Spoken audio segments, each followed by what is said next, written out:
Hi everyone, this is Trent Sutton with Wild Imaginings, and we are presenting you a fantastical history of Waco. Fabulous tales of dubious veracity, written by Ashley Bean Thornton.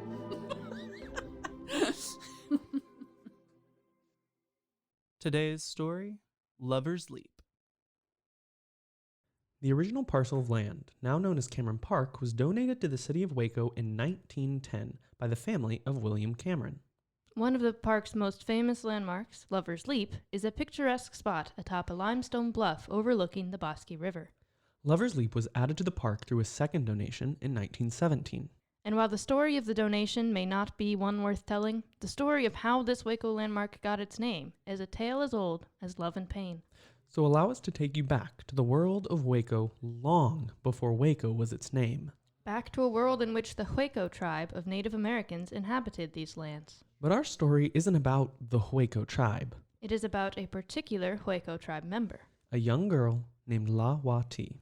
You see, when La-Wa-Ti was but a girl, the elders of her tribe saw that she had the spirit magic of the birds. Therefore, by order of the chief, she was apprenticed to the medicine woman. And just like that, her entire future was decided before she was even old enough to taste her first kiss. La-Wa-Ti was to become the next medicine woman when her teacher crossed over to the spirit world. To be the medicine woman required great learning and great sacrifice. Most importantly, the medicine woman must keep her spirit pure. She would never be allowed to marry or bear children of her own. This is the life that was chosen for La-Wa-Ti. In her 10th winter, under the orders of the chief and under the guidance of the medicine woman, she swore a solemn oath to live by these requirements.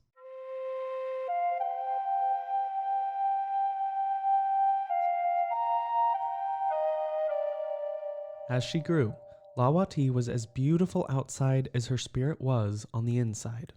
All of the young men in the village desired her. But without even trying, La-Wa-Ti broke their hearts due to her unavailability to them. Despite her role, however, there was one young brave, Mo-Mi, who was perhaps the most handsome of the young warriors in the tribe, who loved her too much to allow her role to sway him. One night, as they were walking along the limestone bluffs in the moonlight, he confessed his deep love for her. La-Wa-Ti, I know that it isn't fair, and I know that it isn't right, but I have something selfish that I need to say to you. You know that you can tell me anything. I love you. I love you too. No, you don't understand. I love you as far more than just my friend. Mo-Mi, what are you saying? You're the only one that I want, La-Wa-Ti. You're beautiful, and you're kind. You're brave and you're honest, and I want nothing more than for you to be available for me to court. Mo-Mi, you know that I can't. Tell me that you don't feel the same way. I took an oath. I am sworn. That's not what I said. Tell me that you don't love me too. I have to think of our people, of the tribe. I can't. I think you do love me too. It doesn't matter what I feel. It matters to me. Well, I wish it didn't. I have no say in the matter. My spirit was recognized as being at one with the magic of the birds. You know what that means. Your spirit is exactly why I love you so much. I love you too. La-Wa-Ti, I want us to be together. That is impossible. We'll talk to the chief. It won't matter. He'll release you from your oath. He won't. Well, maybe we'll make an oath to each other as well then. And we'll see which oath proves more powerful. An oath of love? Yes, my love. And so it was that La-Wa-Ti and Mo-Mi swore to one another that they would see their love for one another through, whatever that might mean. The next day, after returning to the village, La-Wa-Ti begged the chief to release her from the vow she had made as a little girl. The chief, however, would not hear of it. No matter her pleas, he became angry and refused. La-Wa-Ti, you made that oath before your tribe, both those with us now and your ancestors who have gone before. I will not release you from it. I made that oath in only my 10th winter. I had no idea what any of it even meant. You should be honored. The elders recognize the spirit of the bird magic within you. That is a rare gift, La-Wa-Ti, one you should be proud to share. Why should I be punished for my spirit? Birds are meant to fly free, and yet you have caged me within an oath that I was too young to understand. You have heard my answer. I will hear no more of it. Who has more to offer? The bird that soars through the skies above, declaring its gift of freedom, or the bird who with clipped wings whistles sadly from its cage? Lawati, be very careful what you... No! It is you who should have been careful. Lawati stormed out of the chief's shelter and ran from camp, leaving the chief to ponder what she had meant. Lawati went all the way back to the limestone bluff where she and Momi had declared their love for one another only the night before. It was here that Momi came to meet her. Through bitter tears, Lawati told Momi she could not marry him. Without being released from her vow, she felt it was impossible. And what about our vow? What about it, Momi? Does not the first supersede the second? What else can I do? Don't you love me? You know that I do. Then that is all I need to know. I love you too. Devastated by the news, yet satisfied with Lawati's answer to his question, the young brave threw himself over the edge of the cliff, choosing to die rather than live a life without his love. Horrified, Lawati summoned all her spirit powers that she had at her disposal.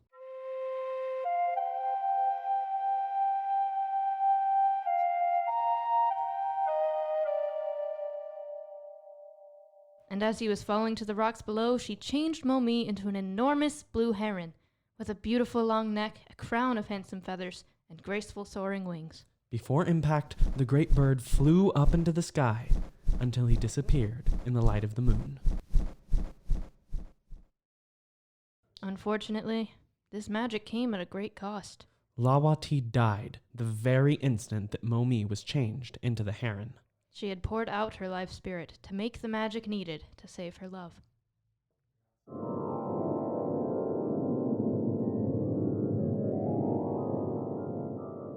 Who has more to offer?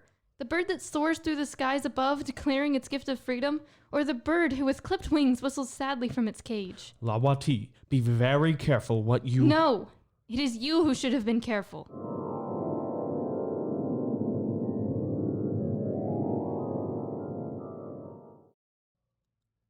After that night, the fortunes of the Waco tribe took a terrible turn. Their prosperous farming life was destroyed by a hostile tribe of Cherokee from across the river.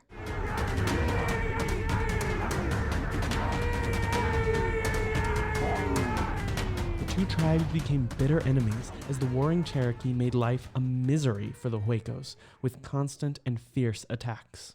Yet even in the midst of war, passion cannot be denied. Somehow, even in the midst of war and destruction, Akule, the only daughter of the Waco chief, and Gola, a young Cherokee brave, fell in love. Both out for a walk one night, they happened upon one another atop a certain limestone bluff overlooking the Bosque River. In time, this became their secret meeting place. Night after night, they held each other in warm embrace against the cold wind of the enmity of their peoples. Falling in love more, with each passing day, the two made plans to escape together. Our only chance is to get out of here, you know. Then that's what we'll do. You're sure, though? Doesn't your tribe need its princess? About as much as your tribe needs one of its warriors. They have plenty of those. I'll hardly be missed. And the Waco people won't last much longer under these attacks of your peoples. So I'll hardly be missed either. Don't say that. It's true. I'm sorry. It isn't your fault. No, but it is my people's fault that you may soon be without a people. But that's why we must leave. At least we'll have each other. I wish there was something we could do. To stop the fighting? Yes. Well, maybe this is what we can do. What, leaving? Yes. Maybe when we're gone, they'll realize what has happened and somehow recognize that there is more that brings us together than that separates us. Sounds like wishful thinking to me. True. But sometimes that's all we have. Tomorrow, then? Tomorrow. Come prepared. Until then, my princess. Unbeknownst to the two, however, Akule's father had begun to realize that his beloved daughter was sneaking out at night. This particular night, he had followed her to the secret meeting spot and had spied them in the moonlight. Enraged at what he saw, His only daughter caught up in the arms of his most hated enemy.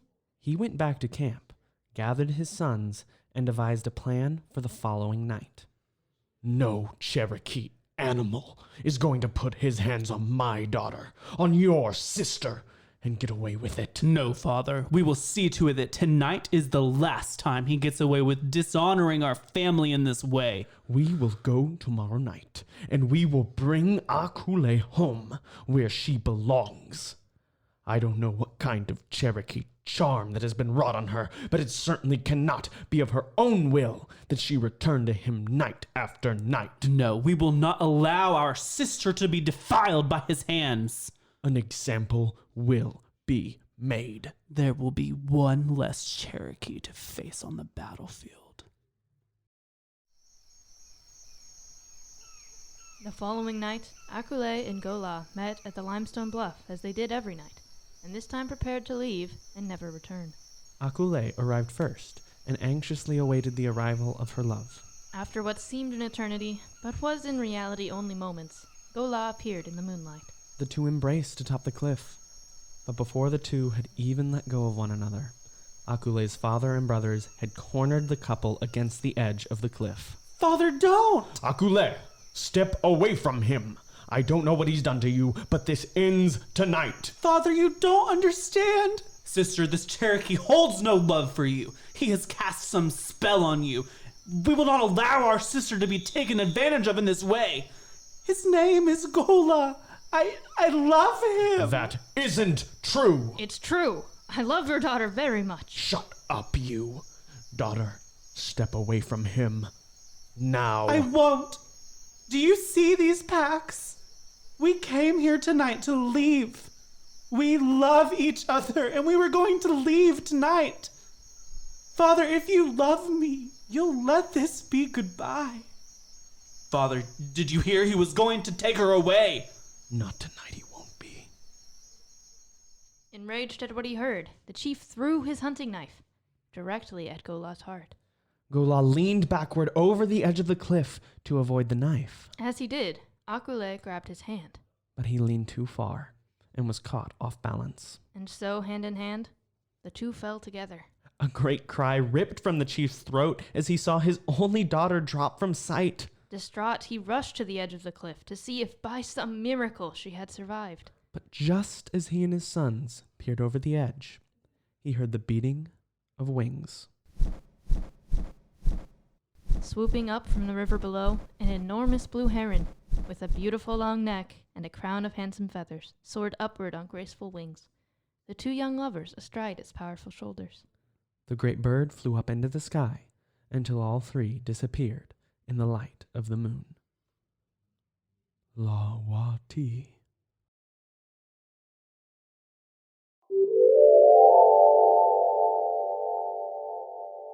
Who has more to offer? The bird that soars through the skies above, declaring its gift of freedom? Or the bird who with clipped wings whistles sadly from its cage? Lawati, be careful what you... No, it is you who should have been careful.